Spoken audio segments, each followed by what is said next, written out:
I'm going to get there, please. No coaching from the seats here. Okay. Amandla. Amandla. Long live the spirit of Mark Weinberg, long live. Long live. Long live the spirit of Mark Weinberg, long live. Long live. Comrades, we are here today.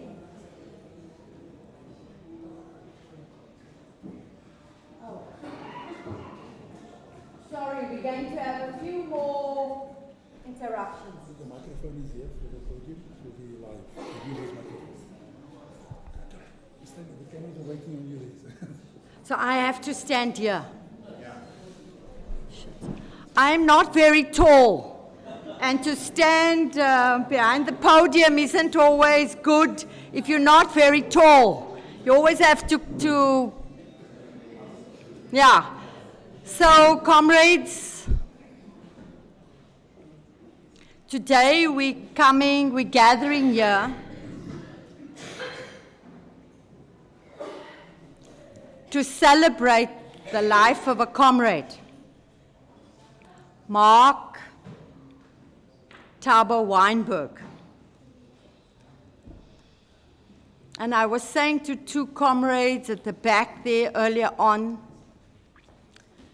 that if the walls of this room could talk,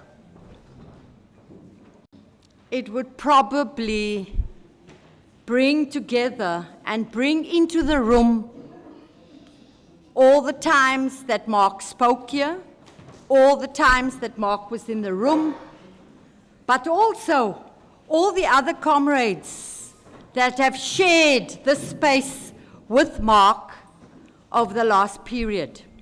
This all brings many memories. So my name is Mersha Andrews, and I I've been asked to be the program coordinator for the day.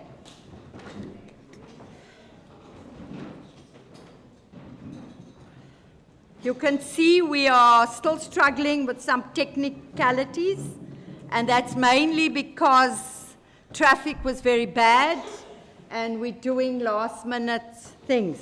Can you hear me now? Is it fine? That's not the mic. Jesus Christ. Here's the actual. All right. I don't know what. Please forgive me. Where's the mic that I gave you? Shout out to the public. I was told to speak into this thing.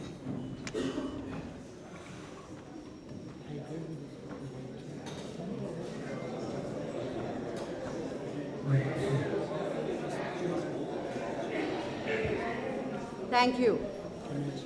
This is the mic for everybody else. This is the mic for the But live he's streaming. telling me to speak here. No. This is the mic for the live streaming only. That's the one.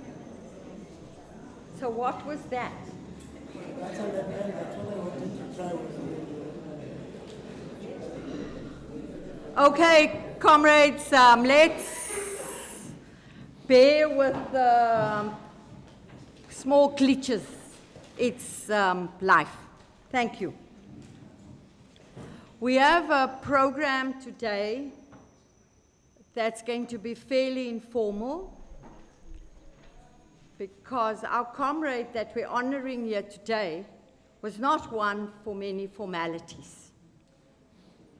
He liked to take it one day at a time, sometimes even an hour at a time. He was fairly fluid in that way, was our comrade. So we're going to follow have some speakers. We're going to speak about Mark. We're going to honor him today. We're going to have music in between the program and poetry and so on. And also at a particular point this afternoon, we are also going to have an open mic because it's very difficult to have everyone who knew Mark, who wanted to say something, who shared his life, to have them all on the program. But what this is today is a space a space where we can come together, where we can honor him, where we can celebrate his life, and where we can together speak about what he meant to us in different ways, in different walks of life. We are going to be fairly strict about time, and that's mainly because we have to deal with public transport, and people have to travel distances to our township. So we're wanting to start now, and I think by 7:15 today, we want to round off today's program. So just so that you have an overview, we will have Liam will speak, Mark's son and friend and comrade will speak about his father today. We'll have Dominic to speak as well. We'll also have Alison, Tilly, they'll all also introduce themselves. We'll have Martin talking also today about Mark's community activism, the media, and so on. And then we'll open the floor. In between those speakers, we will have music and poetry, and we will sing as well. So I'm going to suggest that now I ask all of us to stand, and we'll sing together the first song to honor Mark. Thanks.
comrades, the group that's here today are comrades from the Cape Cultural Collective.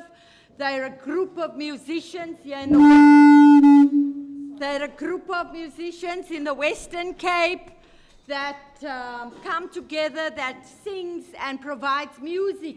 And this first song that we sung today is a very important song, and I looked around the room and it's clear that not many comrades actually know this song, but it's one of the oldest political songs that come from the human rights movement and the liberation movement from all parts of the world that try to unite us. So I start with this song because I think what is important for us to know is that Mark was not simply a fellow from Cape Town or a fellow from Johannesburg. Mark was an African. Mark was an internationalist. Mark believed in bringing people from across the world together, to hold hands, to build peace, to fight for another world. I think some of those things people will share with us today. I think I was asked to be the program coordinator, partly because I first met Mark when he was 18 or 19. He was just out of the university, and he joined an organization that I worked with at the time called the South African NGO Coalition. It was his first job out of university, and he was the media officer. So our journey has gone, for 3 decades. So it's been a long journey, and as we work together today, I think we'll share some of that. So I want to proceed, and I'm going to ask Liam to please come and share the podium with us.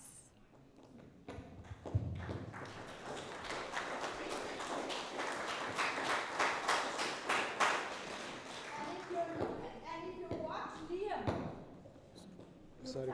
Thank you so much. Hello everyone. I hope all of us had an okay time getting here and it wasn't too much. So look, I'll tell you what, I don't really think I could come up in front of everyone and magically sum up the life my father lived, because I don't know if words are actually capable of summing up life in that sense, right? But to bring it back a bit, when my father's mother died, Sheila Weinberg, it was obviously a much, much, much different time to be alive. And when it came time for Mark to speak at his mother's funeral, he wrote a poem for her. And come time for me to do it, I sat there and I thought, oh my God, what do I say? And I ended up doing the same thing and writing a poem for my father. So I'll read it to you now, and hopefully I don't cry, but that's what ended up happening. And it goes like this. A tribute to my father at his funeral. Mark THABO Weinberg. THABO means joy. My father leaves us having embodied his name to the fullest extent. Go well, my loving warrior, the bravest soul I've ever seen on this earth. A soul with an open heart, a tirelessly working soul who always managed to keep a smile on his face throughout whatever he faced. My protector, my caregiver, the ear to our voices, and the bearer of problems that can times be bigger than us. A fighter for freedom and peace, and a defender of our integrity and dignity. Go well, THABO, a leader, a father, general secretary, and community media activist, and, if anything, a comrade through and through. Our email sending, poster designing, couch sleeping father. Go well, THABO. Go well, my father. A son to many, be that Sheila Weinberg, Gillian in the crowd there, or my Elsie Leopeng, and a son and student to the world. A father to me, and a father to Luke and Sasha and the Tickle Monster. The husband to Celeste and the love of her life, and a friend and brother, and much more to many people around this earth. May the following years of all of our lives reflect the joy Mark walked with. May the fight for a better world not end with Mark. May we walk the world like Mark walked in all of our gardens and home and offices, free and without fear. May we find your spirit in the mundanities of life, Mark. And may we feel your presence in our morning coffees, in the wind, in the sun, and in the earth that we walk every day. I say namaste, Mark. I love and I honor you. I pick up the spear of your love. Thank you for all you've done for all of us in this life. And yeah, that's what I wrote. And so yeah, I can't really sit here and have the words for things, but the reality is, if death can teach us one thing, it's to be thankful for the lives we have, you know? And so obviously we can say a lot about my father and everything like that, but the truth is, at a certain point, we live our lives for others. And we need to take the lessons that Mark gave us and move forward with that, you know? If there was ever a time to tell the people you love them, to say thank you to the people you love for being there for you, and to keep on pushing to do better in the world and make something of this world we're living in, now's the time. So it's not really a thing of honoring my father for passing, but more just taking that and saying thank you. You know what I mean? Because it's not about how it feels to you, but how you can be there for others at a certain point. Thank you so much all for your time, and I hope it'll all be okay. Thank you.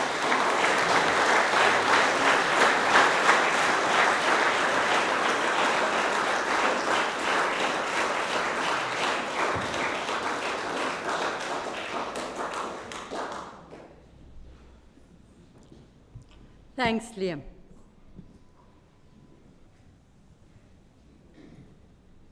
It's incredible to see the Mark in the room. So it's incredible.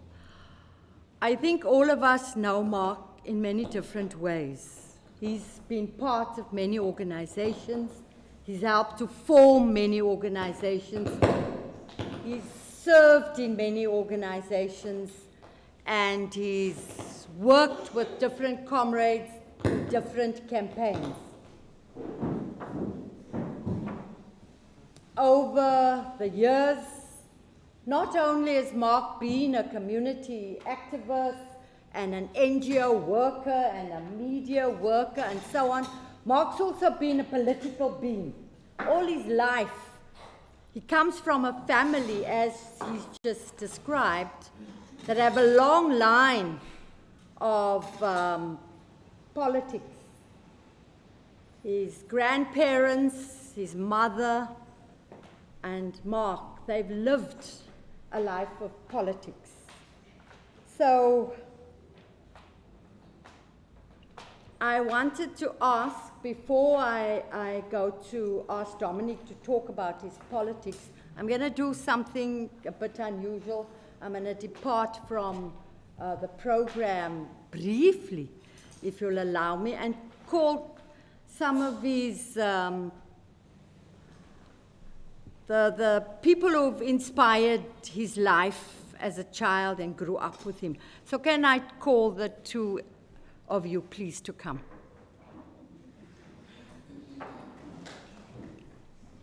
Come, Tim.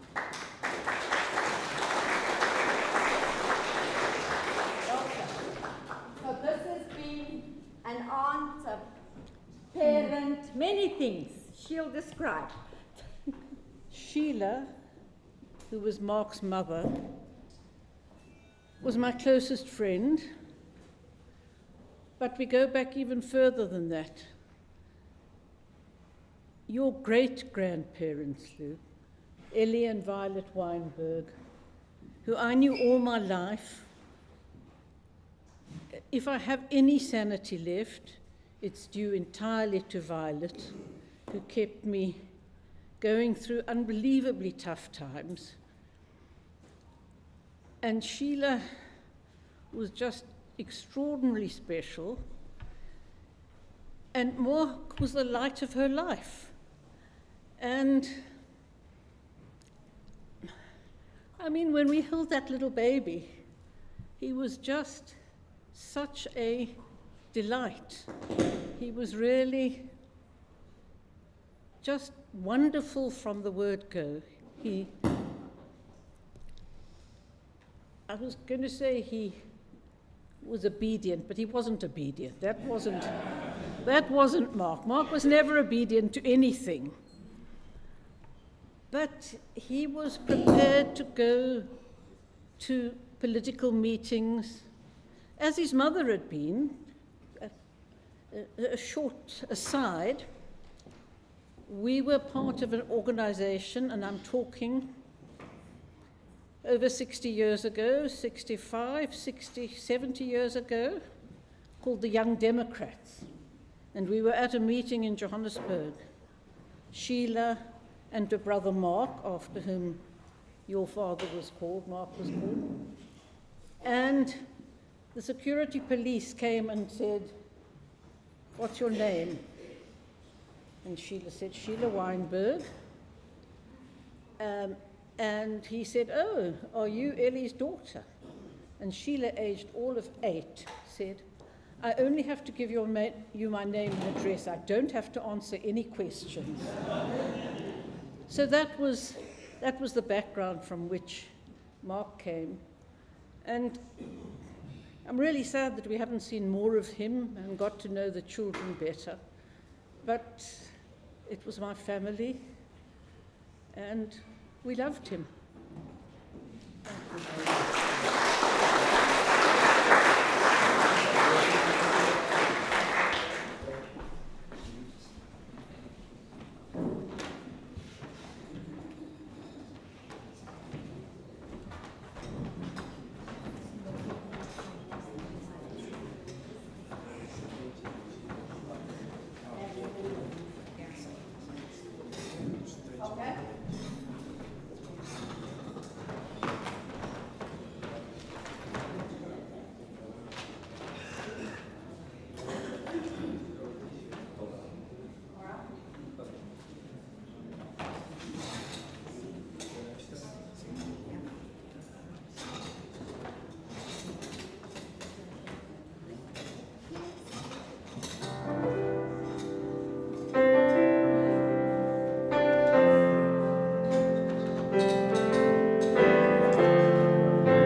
You can deny me.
So, comrades, we are going to work with sound, sometimes without sound. We're going to try to make it work, all right?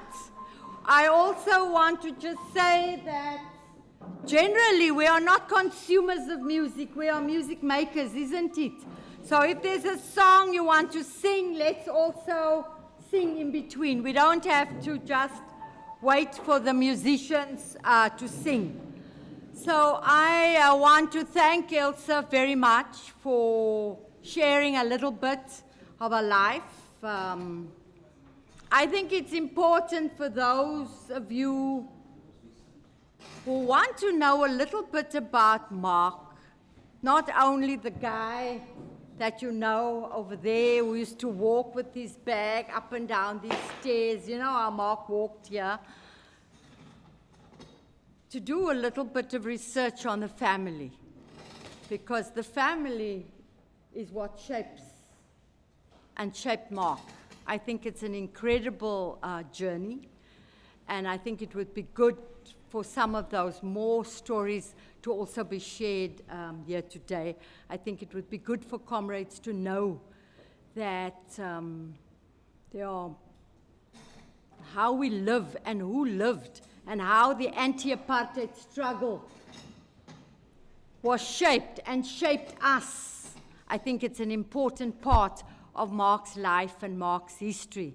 And often in South Africa today, some of that history and the contributions of some of those comrades, the ancestors of Mark and with many others, some of that is forgotten a little bit today. And I think gathering here is also about celebrating some of those who Mark was, who his family was. I think it's very important for us to remember some of those things. Comrades, I want to proceed, and I'm going to say there are some comrades who will come and do some poems and so on, but I want to call on Dominic now.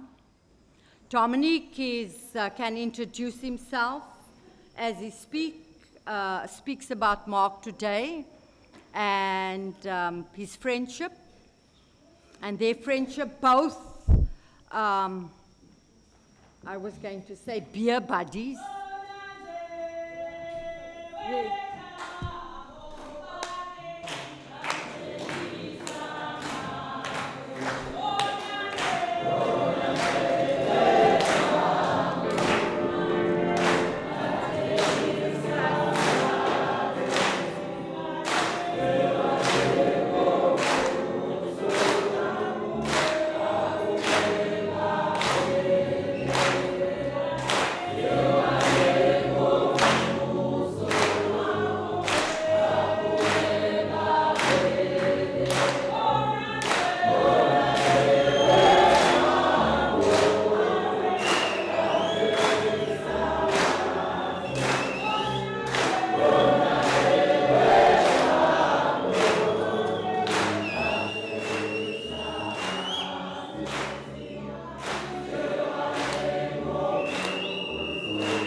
Thank you. Is this okay? Oh, do I have to shout? Yes. Okay. I was hoping that I wouldn't have to shout. But I know Mark was loved by many people. So it's really a privilege that for me I could call Mark both a dear friend and a comrade. And Mark and I spent a lot of time together over the past decade, especially on a Friday, where late into the night and into the early morning, we would be discussing politics and life. And he always told me I should pack pajamas because after spending all that time, I had to drive from Kenilworth to Kales River, which is quite a distance. And he says, you know, for your safety and for my peace of mind, you should just pack your pajamas. Another one of the lessons that I learned from Mark, both personally and politically, because of course, as fate would have it, one night I was in a car accident driving home. But Mark was one of those friends who it was never about, I told you so. Oh, thank you. Rather, he was one of the first to offer to be by my side, the first to bring some books that he thought would lift my spirits. And this was just an example of the bond that we had developed.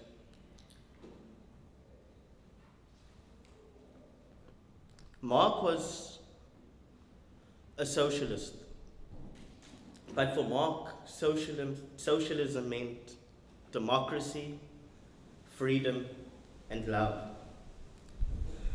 He was a freedom fighter, often in the background, but yet Mark's presence was always strongly felt. Unassuming, yet larger than life.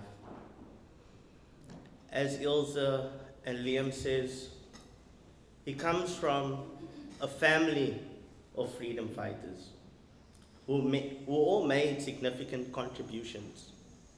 Mark, in the same vein, made many himself, establishing the Right to Know and more recently building the Yetu Collective, both initiatives that are forward-thinking and innovative. Even after Marx made these significant contributions, he knew that the struggle continues until everyone is free from exploitation and oppression. Not necessarily the easiest person to contact, but one of the most considerate and easiest people to speak to. Mark was an epitome of a revolutionary who is guided by great feelings of love. A major loss has been suffered. Mark will be missed, but we should honor Mark and his legacy, both in terms of bringing joy to struggle, but also to continue his legacy in the struggle for democratic socialism and the freedom for all. Farewell, my comrade. Next time I see you, I'll bring pajamas.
Dominic says that Mark founded many organizations.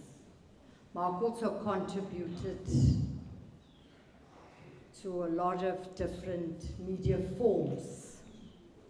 And one of the first ones, many of you probably may not remember it, but one of the Sangoko, this big NGO coalition, during the time of print media, had an insert, a monthly insert in the Sunday Times. And this was one of the things that Mark helped to produce.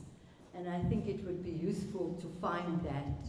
He also produced Sangoko News. It was another newsletter that he produced and that was widely distributed at the end of the 90s and the early 2000s. So a real wealth of contributions that he made in the world of producing information, sharing information, distributing information. The Saturday before Mark died, what was the date? Comrades? It was, we had, Mark was part of an organization called Zavalaza for Socialism. And we had a Saturday meeting. And he had to do the minutes. And Sunday morning, unlike Mark, everybody had the minutes in their inbox. Monday morning, a list of tasks, also unlike Mark. So it was really beautiful. I'm going to drive this process forward, he writes to all of us. So that you hear a day later that he's no longer there with you is really, we spend Saturday together talking about a planning meeting which should take place on the 8th of February. And none of that is there. So today we will think of all those things that we did with Mark in our lives and in the moments that we spent with him. The newsletters, the websites, the petitions, all the different media forms.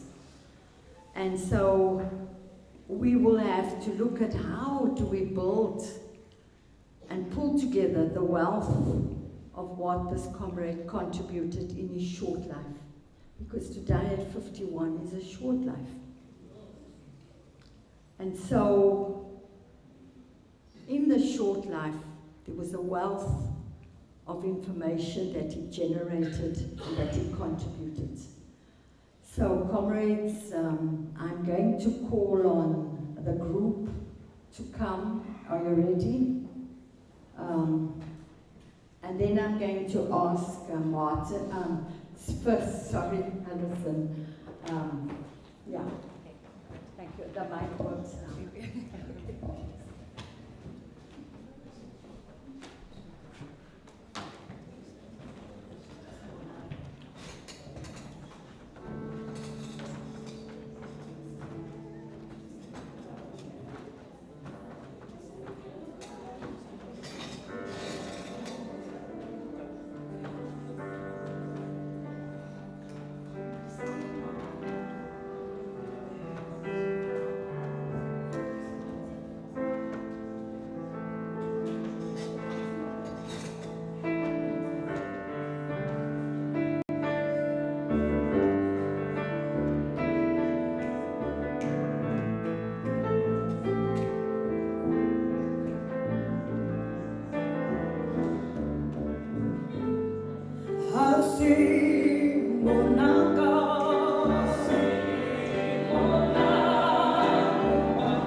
So we're going to call on a comrade, Alison, but before Alison, we have a poem by one of Mark's comrades as well, Helga Jansen. Good afternoon, everyone. I didn't know Mark for many, many years, but as I was telling Donna earlier, you know, family, you don't have to see them, you just know they're there. And so I reconnected on WhatsApp because we belong to the same movements, the education movement, the COVID people's movement. You just knew Mark's name was going to be there. I knew Mark when I worked at the AIDC, and how many of us didn't grow up in the AIDC as we grew up right here in Community House. Erna Curry, Donna, Sharon, and many other names whose faces I see now, and I'm reminded of my age. But it's wonderful to see everyone. I want to read this for Mark because Mark lives in all of us because of the spirit of social justice that brings us all together here. It's a Ben Okri poem, and from now on when I read this poem, as I've read it many times over the last while, I know this poem is for Mark. It's called The Awakening Age. O ye who travel the meridian line, may the vision of a new world within you shine. May eyes that have lived with poverty's rage see through to the glory of the awakening age. For we are all richly linked in hope, woven in history, like a mountain rope. Together we can ascend to a new height, guided by our heart's clearest light. When perceptions are changed, there's much to gain, a flowering of truth instead of pain. There's more to a people than their poverty. There's their work, their wisdom, and creativity. Along the line, may our lives rhyme to make a loving harvest of space and time. Goodbye, Mark.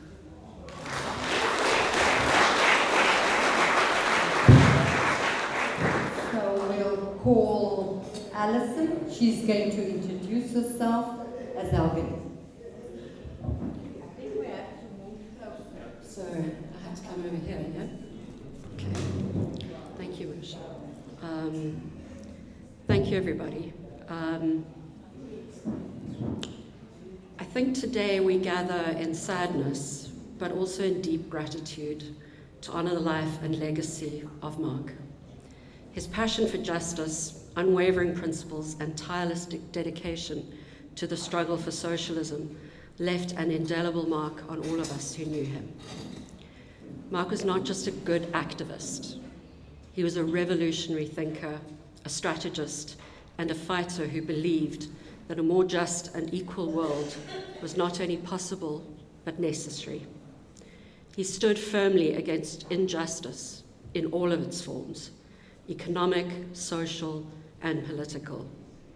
He deeply understood that unchecked capitalism requires deepening inequality, as well as the constant exploitation of people, and especially the poor. He dedicated his life to challenging those structures and practices of power, both at an individual level as well as at an organizational level. His commitment to socialist politics was not theoretical. It was rooted in everyday practical work and activism. He was, for much of his adult life, always in the thick of organizing and fighting for the rights of workers to a living wage, for access to information technology and services, for the enjoyment of public goods, needs, and services to the poor and marginalized community, and transparent and accountable public institutions. A defining part of Mark's legacy, and where I got to know him, was his role in co-founding the Right to Know campaign. It was one of the most important civil society movements in South Africa's recent history. Born out of the struggle against the Secrecy Bill, R2K became a powerful force in defending freedom of expression, access to information, and the right to protest. Mark's leadership, vision, and strategic organizing helped turn R2K into a movement that not only resisted state secrecy, but strengthened democracy itself. For Mark, this practical work and activism was not about leaving his personal stamp or making a living or about feeling like he'd done some good. It was about contributing to changing a system where dignity, equality, and fairness are not privileges, but are the core societal foundations. Whether through nurturing individual and collective relationships, grassroots organizing, popular political education, or movement building, Mark worked tirelessly, perhaps too tirelessly, to help create a society where wealth was shared, power is accountable, and justice and equality is truly for everyone. Beyond this, Mark was a person of profound humanity. He believed in solidarity, not just as a political principle, but as a way of life. He gave his time, his energy, and his heart to those in need and those engaged in struggles for the basics of life and for people's power. He built bridges between movements, empowered young activists, and never lost sight of the people behind all the politics. To those who fought alongside of him, he was a mentor and a source of strength.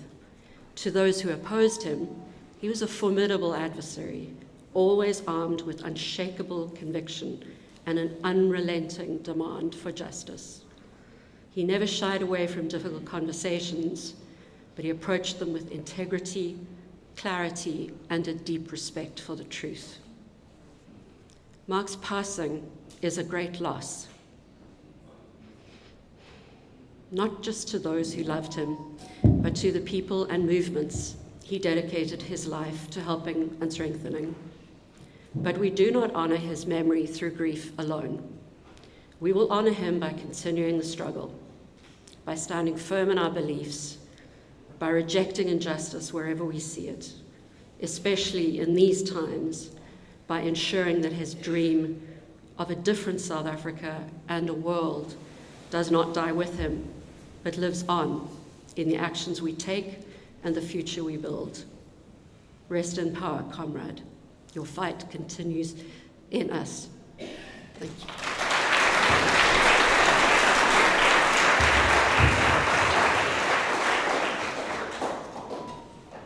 So I think it's important.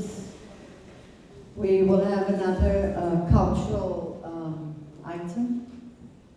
But before that, I think it's important, some of the things that Alison said, some of what Alga and Dominic and the other speakers have just said, is that Mark was unassuming. Showed us that to be revolutionary, you could be humble, you could be simple, you could walk softly on the earth. And I think he walked softly. His prints were light. And I think there are things that we should learn from the Marks of the world. I think we also need to speak about his solidarity. And the flag that we see in the corner of Palestine is one of the points of his solidarity. I'm going to call the two sisters from Sounds of the South. Many of us know them, work with them, and you are welcome.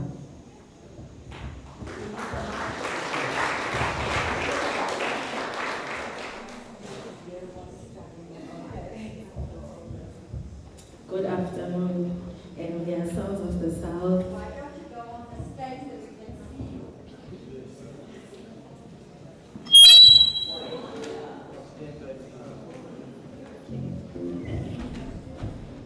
We are Sounds of the South. We are at the back here. We worked in the same building with Comrades Mark. And today we brought a cappellas and poetry for him.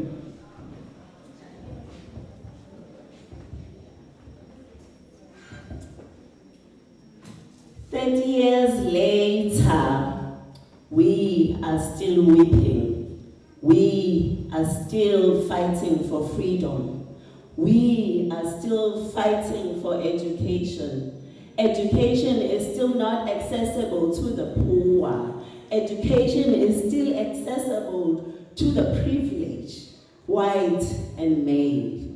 Black women are being raped daily, and children are there to witness it all. What future is there for them? Black women still bear the weight of single motherhood. Black women are still marginalized and unprotected. Marginalized and unprotected. A black woman's body is feasted on, lusted, used and discarded. Used and discarded. Used and discarded. Mainstream shouts freedom. Mainstream shouts freedom. Mainstream fights freedom. Social media is a lie. We have forgotten. We have forgotten who we are. We have forgotten to speak the truth. We have forgotten the elders. Black bodies, the true warriors who never got the glory. Black bodies during colonialism and apartheid. Black bodies during colonialism and apartheid. Black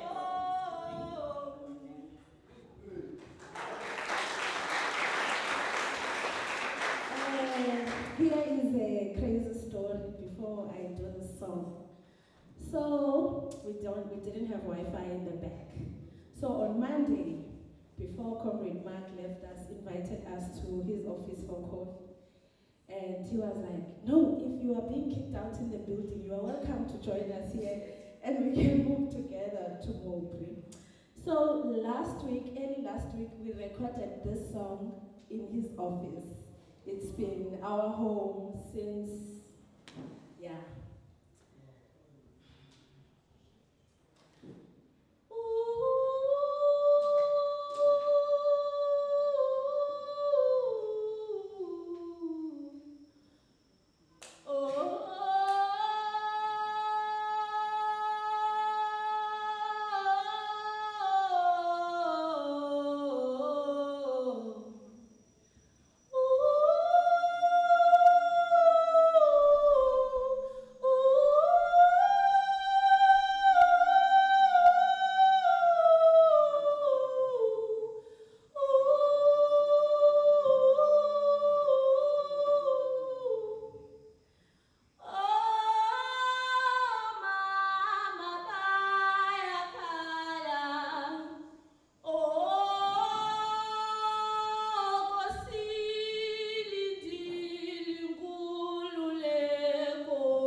ekhaya elitsha sinemibuzo ngakuwe, enyanga sinemibuzo ngakuwe, Nkululeko, kwala ngekuku lethu banemibuzo ngakuwe, Nkululeko, ngoba awufika ngekhaya amalungelo awafika ngekhoyo, iyo leto omama bayakhala nabantwana bayakhala, banemibuzo ngakuwe, sinemibuzo, Nkululeko, umzomnyama unemibuzo, Nkululeko,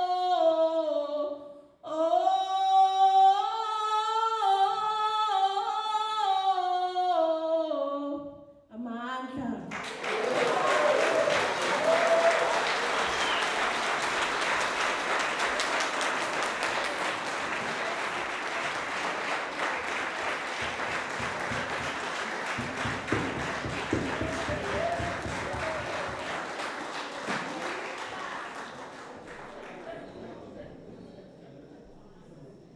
I keep forgetting I must stand this side.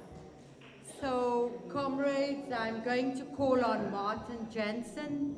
Martin is from Workers' World Media, a long activist, comrade of many of us in the room.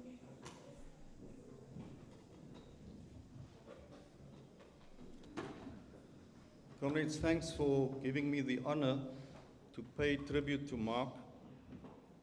Before I do that, I just want to say something to Mark first. Mark, the timing of your death is really, really bad. It comes at a time when we need you most. As you know, Trump just resumed office again, I think a week or two before Mark passed away. And I think most of us in this room will know what Trump represents, and particularly after 50 years of neoliberal attacks in all forms against the poor, the working class of the world. And now we need our own mass media, mass movements, and so on. And Mark was a key person for us in this part of the world in developing alternative media, mass media, media freedom, etc. So Mark, I'm really disappointed that you had to go at this time. Mark was a good friend and comrade and a part-time co-worker of Workers' World Media Productions. We knew each other and worked together for the better part of about 20 years. We collaborated around key political interventions and projects relating to freedom of expression and media freedom, including the Right to Know campaign, YETU, more recently, the past few years, the People's Media Consortium, and for many years, Cape Town TV as well, where we both served on the board of Cape Town TV. Mark was also, for many of you familiar with the Saluji Trust annual lectures, Mark was literally the right-hand person for those lectures and made sure that it happened in the way that it did, with great support and participation. In many ways, he'll be irreplaceable as a unique, innovative thinker, super intelligent, and a true socialist, always acting in working class interest, and especially in the sphere of mass media.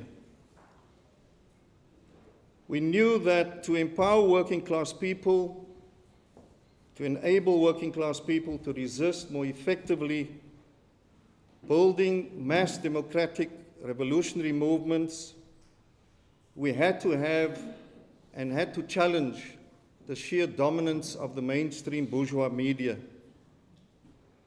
And this is what Mark and us and many of us worked together on over several years.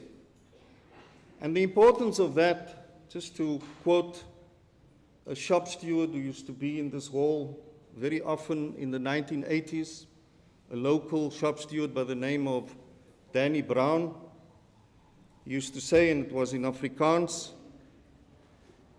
"Die liggaam gaan waar die kop gaan." Translated, simply means the body goes where the head goes. So influencing the mind, the consciousness of people was vitally important for building our movements, especially in a period that we are in now, where despite our best efforts, many of you, many of us, have been building and struggling for the past 2 decades, and we're not at the point where we can say that we're ready and able to effectively challenge power. And there are many reasons for that, which we won't go into now, but comrades, we are really, really struggling.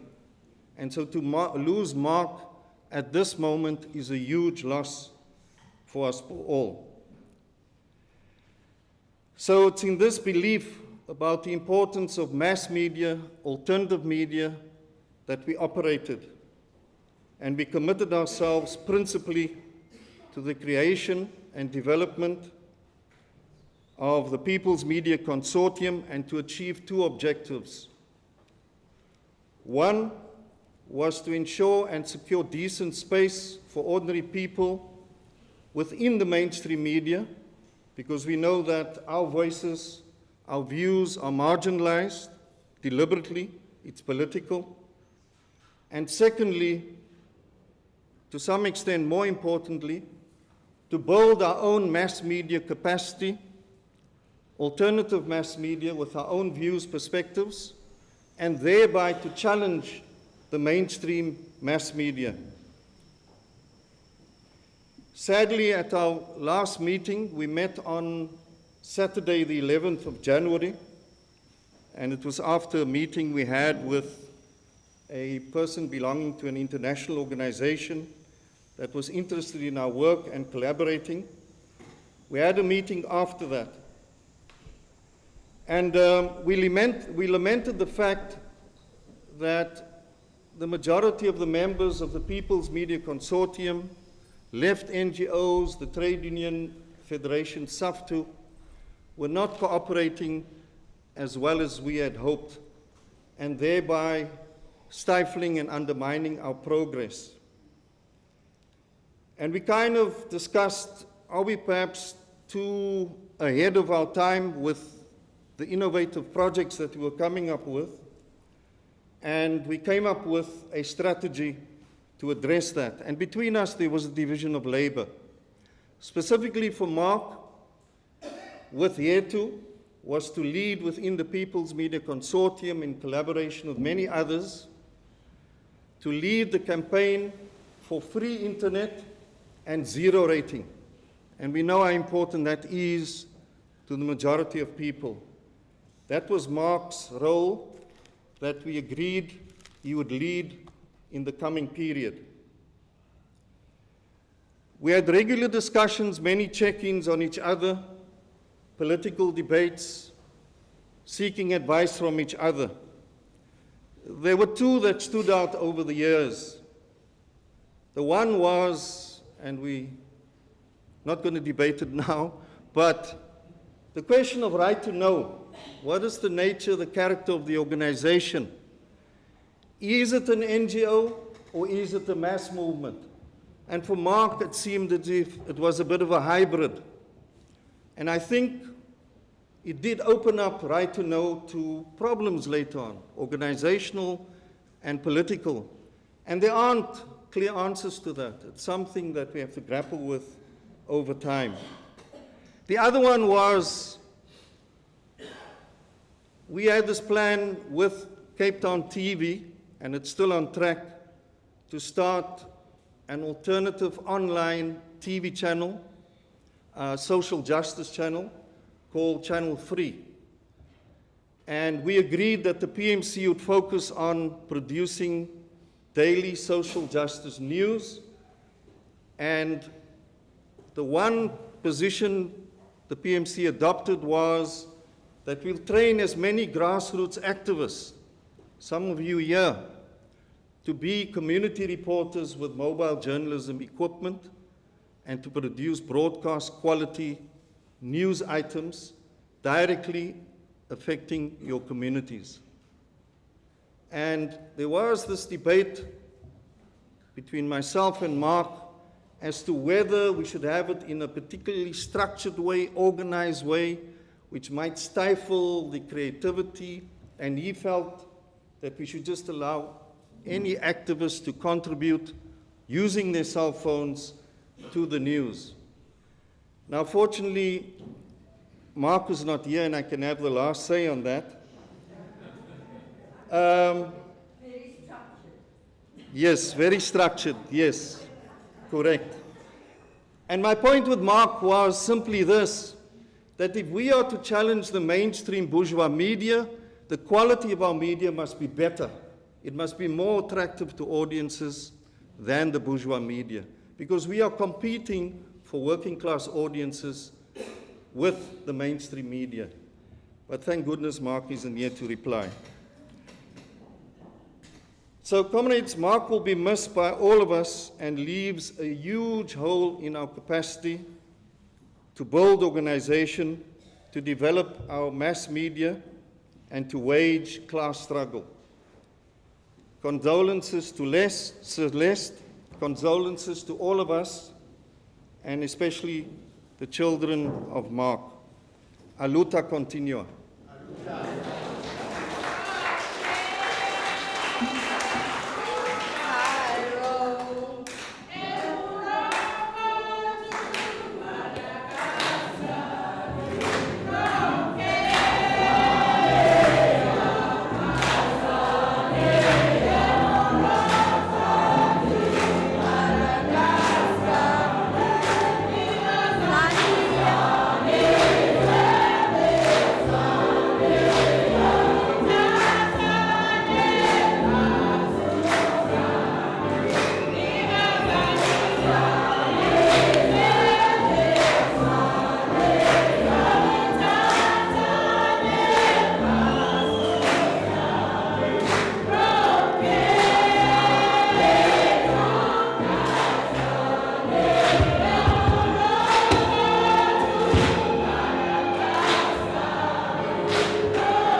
to open the mic, and then we will have a last song for the evening.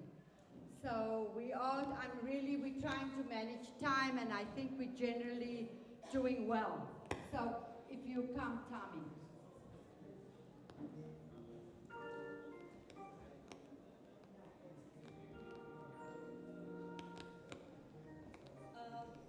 I think we can sing together. Yes.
Comrades, we at the moment of opening the mic, those of you who want to share, want to say something about your relationship with Mark, how you feel, what you think, now is the time. We are going to ask everyone who comes forward to manage time, as we've done with all the speakers tonight. You've been really great. You've been very respectful of time. So the mic is open. Can I have an indication of those who would like to share? And it's all of you. We've spoken tonight about Mark, the activist, Mark, the socialist, revolutionary, the media, comrade, the non-conforming comrade. That's very much like Mark. So, comrades, if you want to come, please come.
Come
Are you coming to share?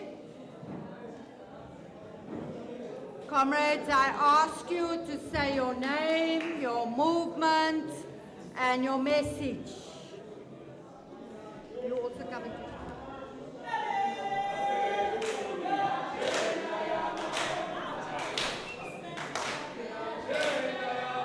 Angikwazi uhlabele kaChwe.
those who want to speak, who want to share an opportunity.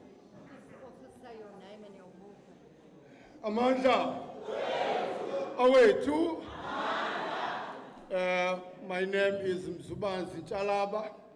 I'm a Chawe. I'm from PE, Ekabeka, and I Amandla PE. Awethu. Thank you, ma'am, for giving me this opportunity. Personally, I don't know Mark, personally. But as I was sitting there, I felt the spirit of Mark. This house is represented according to Mark's vision because I hear the speakers. I related to the speakers and I could feel what kind of man Mark was. Because each and every person who was speaking here, I could picture Mark. That is a man of vision. It's a man of equality. It's a man of making sure black and white are in the same room. We say, Amanda! This is a reflection of Mark's vision to see black and white in the one place. Makwande, Makabane, Makwande! Thank you.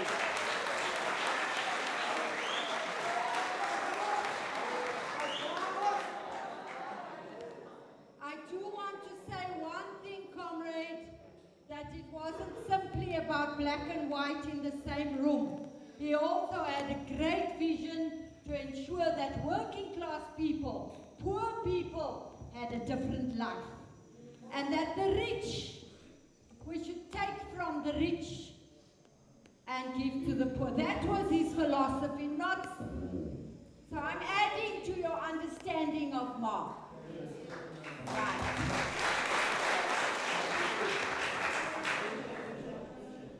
Mandla.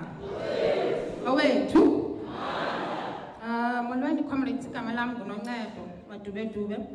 I'm the General Secretary, Equal Education. I was hoping to be here just as a friend of Mark's at the back. But I feel like in General Secretary uthonyiwe all the time. So I wanted to maybe say 3 things in reflection around Mark's life and also to thank him publicly with his family here and his comrades, so that we saw him and we appreciate the contributions. I found out about Mark's passing while traveling with work, so I haven't been in a space with other comrades and remembering Mark and remembering the spirit that he came with, so the emotional. So just bear with me. The one thing, so I had said 3 things. I'm trying to organize my thoughts inside of the tears.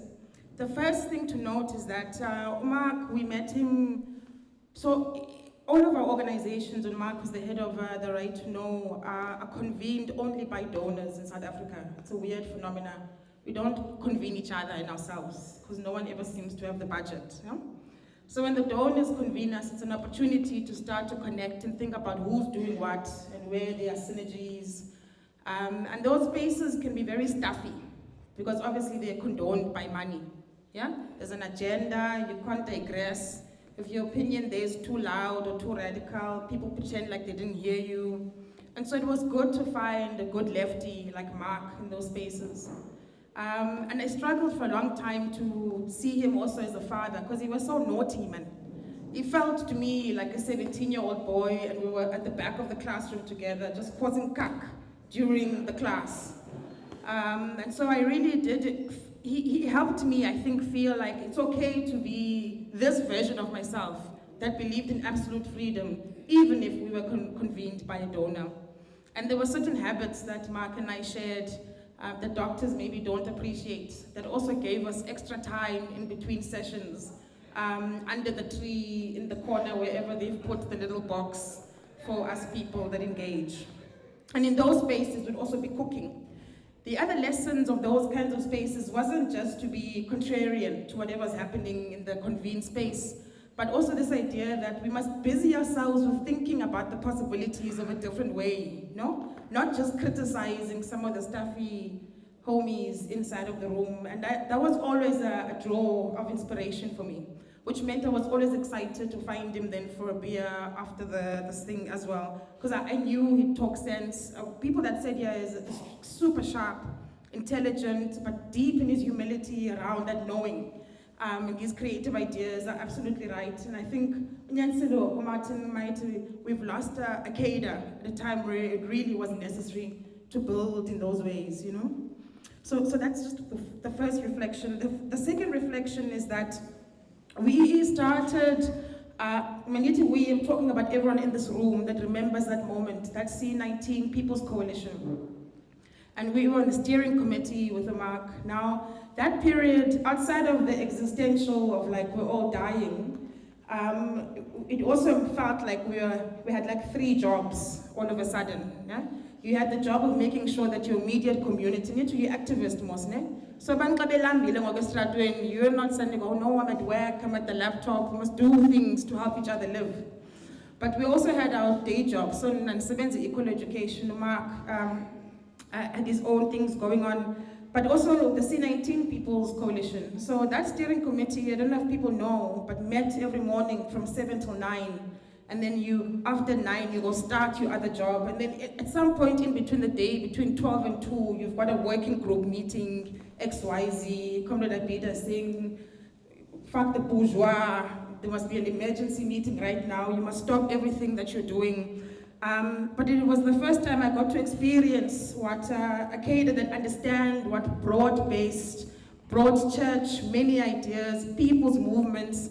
I think there were over 140 organizations, big and small, signed up as part of that in that period. And Mark was able to hold the integrity of trying to make sure that people's voices could inform what kinds of decisions were made, Payana.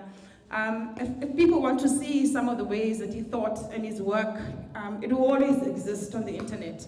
You can go look at that C19 People's website, and you'll see just even the ideas around how as our working groups abantu were able to connect with these and each other. There was a working group as they did a repression, because our government, instead of making sure about social services, has tumela majoni. Yeah? So abantu were then having to find a way to connect with the people that are doing the work of health, connect with the people that are doing the work of social services, and he was able to make sure that all of that work is weaving together nicely in the in those assemblies. But I think that is a fantastic contribution to South Africa, and I hope Mark knows that the lessons we've learned from that period, we've shared in other spaces now, as people want to think about how to contribute to South Africa in this version, GNUs and all the other nonsense that's to come in the future. My last, I'm done, comrades, is Mark also spent time inside Equal Education. So sisebenza with primary school and high school learners inside EE. And sometimes when things are very difficult and you're trying to imagine the things, our Comrade Martin will know we are very unceremonious in reaching out to elders. We're calling him in to try to help us understand the of the free internet. So these big themes around what was possible and what kinds of demands that we could make. And I think he had a really good time engaging with the Bandabacha inside Gauteng. So when we shared the news of his passing inside the group, those comrades that he met in the East Rand of Gauteng in the last year were also sharing deep condolences, because badibene nomlungu omnandi, as those comrades would have said. So kumnandi balapha comrades with everyone, and I hope we truly remember the spirit sakamak and I suppose the energy carried by these candles, nophila kwakhe ebomini, will help us do something big and do it together, and not dala but ngoku, starting maybe from tomorrow's assembly. Mandla.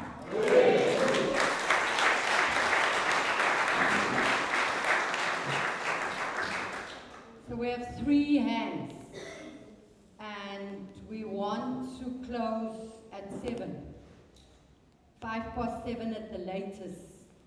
So, comrades, I'm going to watch you from the corner and show.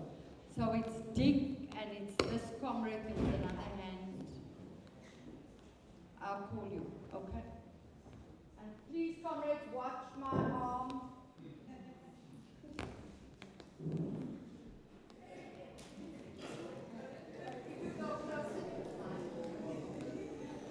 So,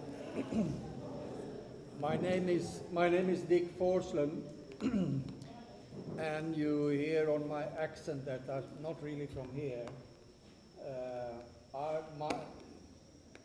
Mark was, I can say, he was one of my first friends in South Africa when I came here in 2009, and I started to work at AIDC. I was really shocked 2 weeks ago when I heard of his passing, and really sad. And as many before has pointed out, he was a kind of person that even if you don't see him so often, you feel in some way that he's a close friend. Even if I visited also Celeste and the family and the children.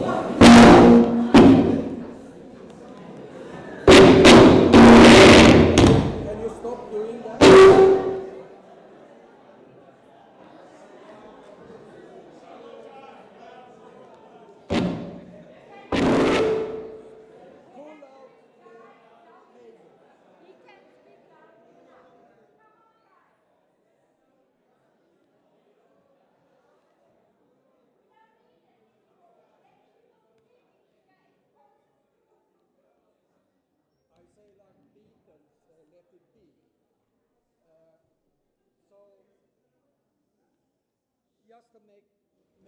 Just to make it without the mic, then we can do well. Yeah, so I didn't want to leave here before just giving you kind of like one. So we met sometimes, and he always had a different kind of creative ideas. Mersha spoke about this sort of deep hatred against the division of this country, rich and poor. And he had one idea, I just wanted to mention it. It's kind of like a very serious joke, which came up sometimes, but it was his idea. I don't know if Mersha and Brian and others had heard about this joke, but it also kind of relates to how to bring people together, how to spread an idea, how to spread unity in society, just to push for real revolutionary change. It was an idea about Food Fridays. So there are many holidays in South Africa, I noticed, many days to remember, but this was an idea of Mark, you should have a Food Friday. And on Food Friday, the poor would just go into the supermarkets and the shops and take the food and eat. And that was it. But mysteriously, this idea about, today it's a Food Friday. Oh yes. And then you just go into the shops and you take the milk, meat, the sausages, whatever you need for your family, and then you leave. And there's kind of, as you know, there's only so much police in South Africa. So it just spread like a strange virus. auditorium hall. And people just, on a certain Friday, people just go in there and take what they want, and what they need, That was the serious joke, which I planted as a seed here today. And maybe it will happen 37 years from now, I don't know. Maybe I second it.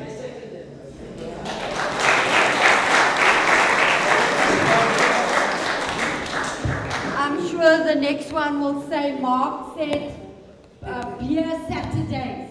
And you go into the bottle store and you fill your trolleys with beers on Saturdays, as much as you want, yeah?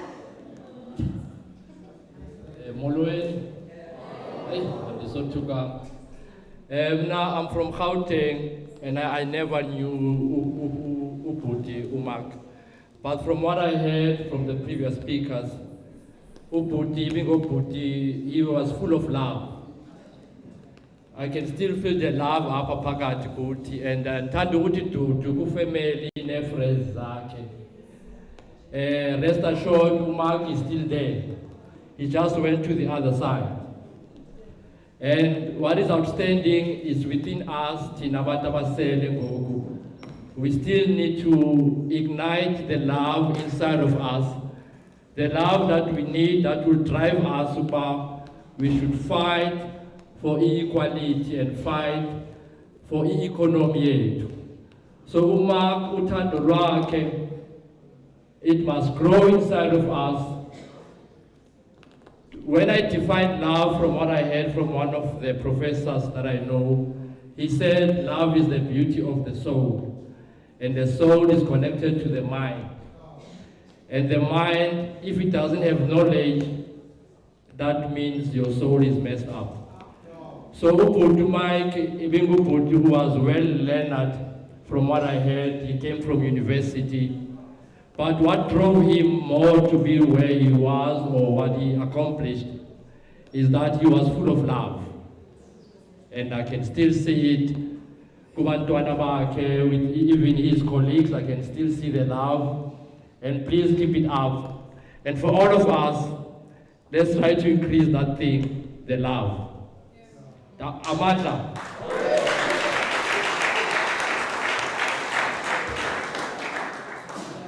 Comrades, is there anyone else who'd like the mic?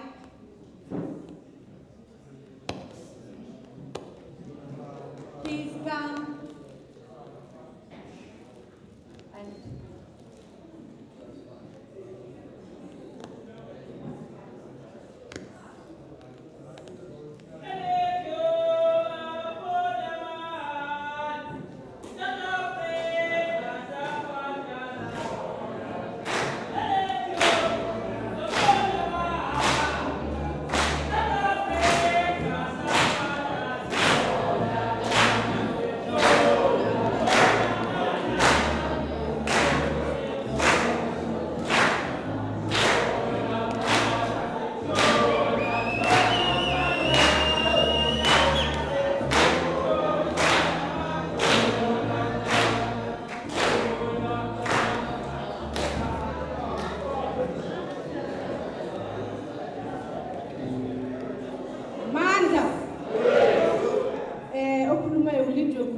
From Gauteng, National MCMF. I'm a secretary of National MCMF. Actually, I've been motivated by the right to know. When I started to be part of the movement, I started to right to know. Actually, he motivated me, and the people who introduced me to right to know. Actually, even at home. Actually, I've been unemployed for maybe 13 years. And then they say at home, this woman doesn't want to work. Umzabalazo. But they don't know that there's something burning inside of me to make a change in my community, to contribute in this struggle that we are facing. So Mark was one of the people who motivated me. And then this spirit of caring for other people and making sure that we defeat this labor that we are in. So keep up the spirit of Mark, and then those who are at home who are saying that people don't want to work. Actually, what I'm doing, I'm enjoying it. Actually, it's within me. Yes. Even my kids, they say, Mom, you don't want to work. You are busy with the movement. You are busy with the workshops. But they don't know that there's something within that is burning, that it's alive, and it keeps me going. Amandla. Yeah.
last speaker.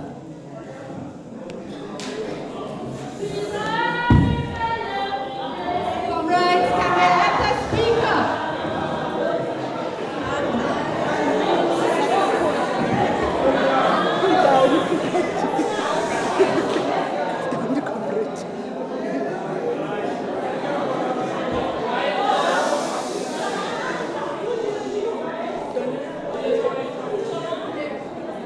Molweni maqabane, ndiyabulisa ngelizwi le-revolution, ngelizwi lomzabalazo, sonke silapha ngelizwi eli-1, ilizwi elasikhuphayo kwiindawo esikuzo, kwiindawo esihlala kuzo, ngeentliziyo zethu sokubana singamajoni wemfazwe, sifuna utshintsha ukuhlala kwethu. Igama lam ndinguphumza, abanye bandazi ndinguTilda. Ndisebenza kunye noMark, ndisebenza noMark Right to Know, AAIDC, and quite recently project that was very found in his heart, which was Year 2 Collective. So normally very talkative. Today I'm going to be very, very brief. I don't want to overspeak. I'm very emotional because of collectively, we lost a cadre. We lost a brother, a father. Mark was not just any typical comrade that you meet in the revolution. Whenever Mark would have that moment, Mark, he had a very, very, I call it a superpower. Only him, he can be able to give you his attention and listen to whatever you have, whatever vision, whatever drives you to be amongst all of us in different spaces that we will engage in. Like Right to Know had a different mandate, AIDC has a different mandate, so quite collective of organization had a different role they're playing in our communities. So I've sort of like resonated with the speaker that touched on what was happening in the time of COVID-19. Everybody, you find yourself that you are on your own, but through collective. And that is where his love of internet came from, because it was those very moments we were divided. But out of that, he had a very superpower. When there is a problem that is seen by the general, that is where he finds a gift. That is where he gets a vision to something that we think it cannot be changed. Mark will always get a change. So each and every one of us here sitting, Mark played a very, very unique role, singular to each and everybody of us. So from Year 2, we are deeply, deeply saddened.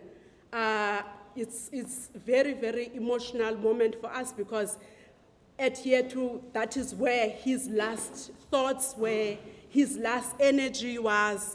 So it is kind of like a privilege as well to be amongst the people that he selected, because each and every one of us, we are so uniquely contributing with our knowledge, with the background of our activism, our guru, Michael Haft there with the internet knowledge, each and every one. So I cannot mention names, but we just want to say, all of us, we have lost a cadre. Amandla Maqabane.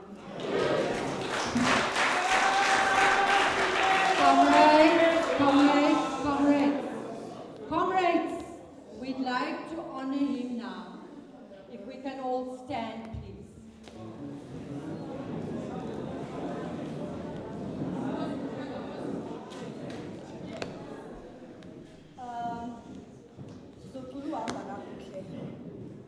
Because I believe Mark, the person that he was, has motivated and inspired you and has an impact in your had an impact on your lives. So, as someone who was great, it is only fair that we salute him and let him sleep and rest in peace. In the past, where City Tina, Banda Bamyama Simisele, so now Satitina, Banda Bacha Simisele, Ukulandela, Lendela Yako, Ndega Mark. So, Mark, THABO THABO Weinberg. Okay, so I hope you can listen, you can follow. Hamba, hamba.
thank you, comrades, for sharing. Many of you here may not have known Mark, and we're very pleased that you could be here tonight to share with us this beautiful moment. Thank you.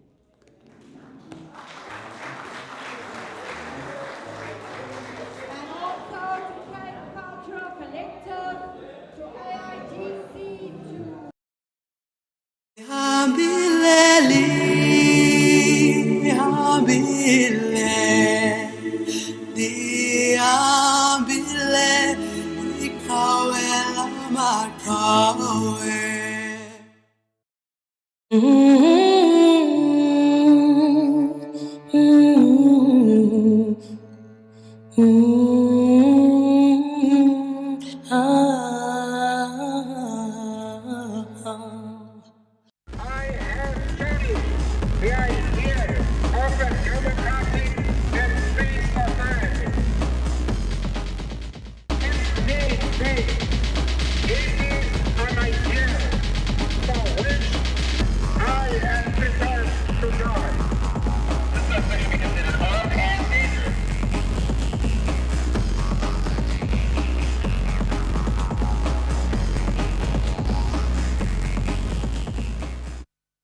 AIDC is an alternative media NGO.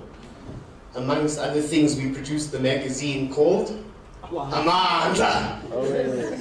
We also produce Amandla Television in partnership with CTV, the Amandla website, and then something which many of you will have seen, the Amandla Alternative Media, which is a publication to support the growth of alternative media beyond the AIDC project.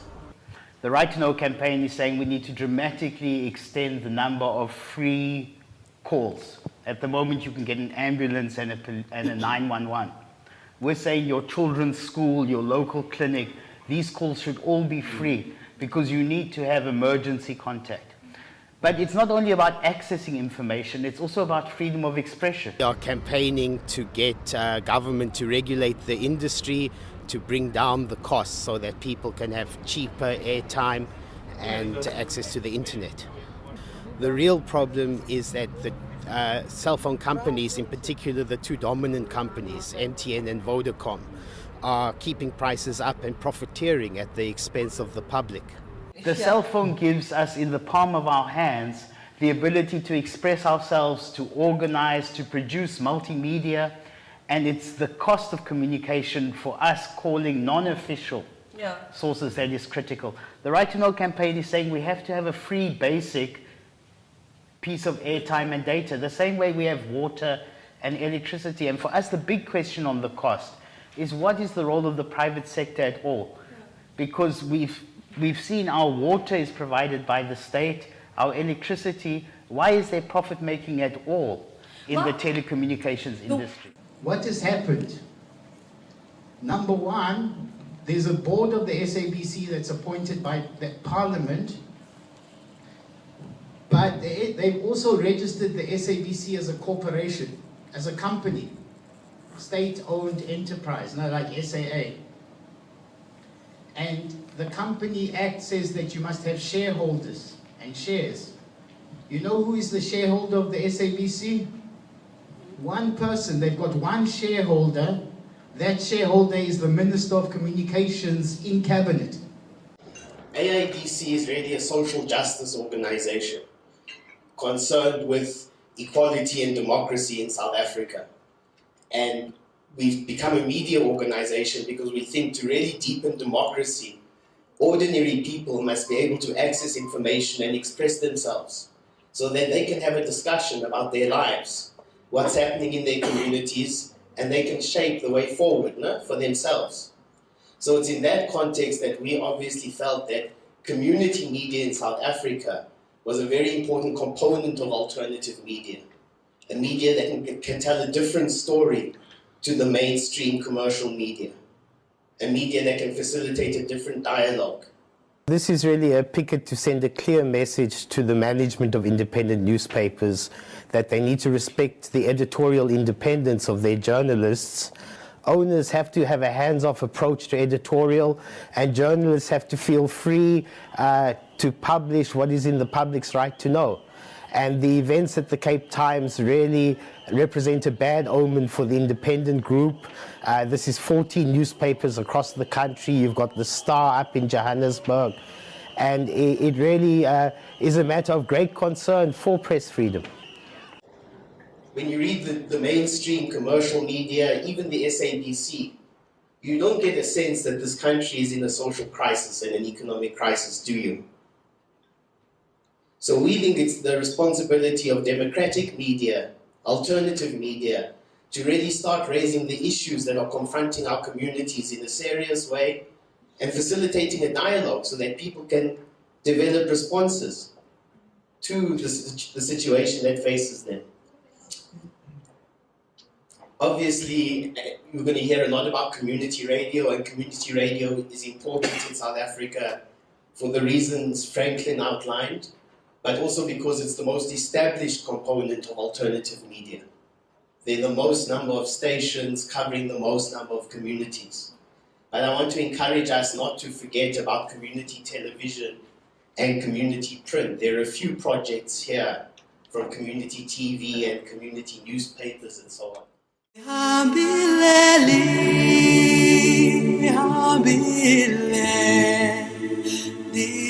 Diambile, ikawela makau.